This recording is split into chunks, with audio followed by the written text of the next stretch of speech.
Bienvenue sur Anime Wama 1, 2, 3. Aujourd'hui, nous découvrons ensemble le chapitre 11 de Solo Leveling. Sung Jin-woo ouvre lentement les yeux. Il se trouve dans une chambre d'hôpital, allongé sur un lit propre et immaculé. La lumière blanche des néons l'éblouit légèrement tandis qu'il tente de reprendre ses esprits. Jin-woo, pensif, un rêve. L'était-ce vraiment? Un hôpital. Alors qu'il essaie de se lever, la porte de la chambre s'ouvre, laissant apparaître deux hommes en costume. Ils avancent calmement vers lui. « Inspecteur, vous êtes enfin réveillé ?» Jin-woo, encore sous le choc, fronce les sourcils en observant les nouveaux arrivants. « Jin-woo, qui êtes-vous ?»« Inspecteur, je suis désolé si nous vous avons surpris. » Jin-woo remarque les insignes qu'ils portent et réalise rapidement leur identité. Jin-woo pense, les inspecteurs de la guilde des chasseurs coréens. Pourquoi des inspecteurs voudraient me voir? Je suis resté alité plus de 3 jours. Qu'est-il arrivé à Miss Jué et Monsieur Song Chi-yul? Ils vont bien? Le premier inspecteur acquiesce lentement, mais son expression devient plus grave. Inspecteur, oui, mais... Le fait que le chasseur Song Chi-yul ait perdu son bras impactera fortement son travail. Il se pourrait qu'il prenne sa retraite. Quant au chasseur Lee Jué, elle est encore sous traitement en raison de son traumatisme profond. Il est peu probable qu'il continue d'exercer comme chasseur. Le deuxième inspecteur ajoute alors, d'un ton neutre, « Inspecteur 2, il en va de même pour les chasseurs comme Kim Sang-shik. » Jin-woo serre les poings sous les draps, sa mâchoire se contracte. Jin-woo, non. C'est bon, j'en ai entendu assez. Le premier inspecteur reprend la parole, adoptant un ton plus professionnel. Inspecteur, le nombre de personnes qui ont survécu au repère caché est de 6.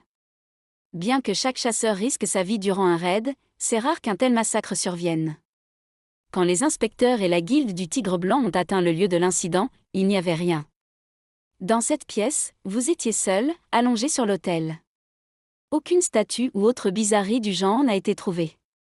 Jin-woo, étonné, c'est impossible. Inspecteur, nous avons du mal à y croire aussi. Si les témoignages des survivants étaient différents ou si certaines parties des corps des défunts n'avaient pas été retrouvées, nous aurions pu penser à une autre explication. C'est juste notre théorie, mais... Nous pensons que vous avez reçu le double éveil. Jin-woo, surpris, le double éveil. Les inspecteurs expliquent alors ce phénomène rare, lorsqu'un chasseur s'éveille une première fois, ses capacités sont fixées.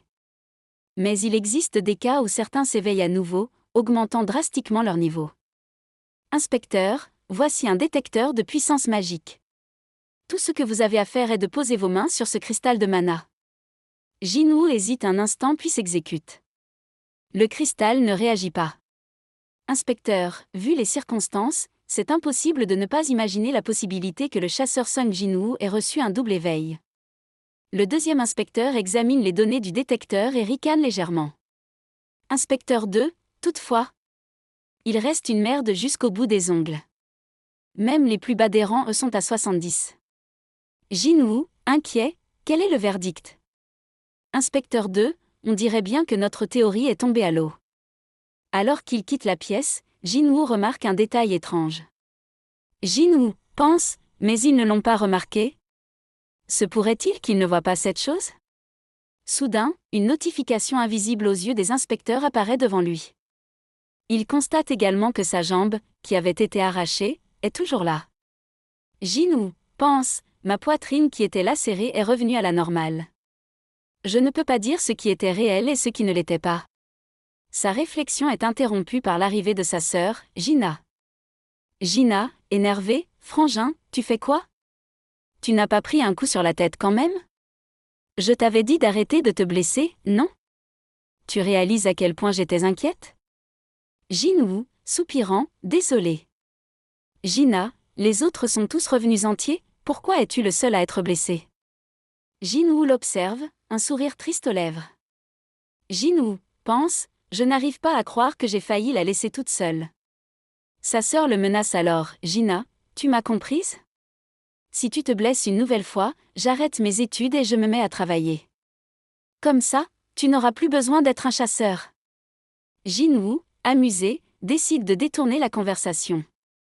Jin-woo, quand tu reçois un mail non lu dans un jeu, comment on le lit?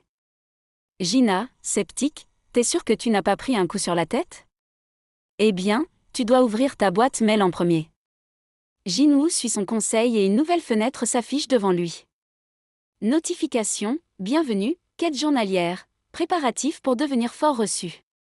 Jinwoo lit les instructions, objectif, 100 pompes, incomplet, 100 abdos, incomplet, 100 flexions, incomplet, course 10 km, incomplet, attention, un échec entraînera une punition liée à cette quête. Jinwoo, ah. C'est quoi?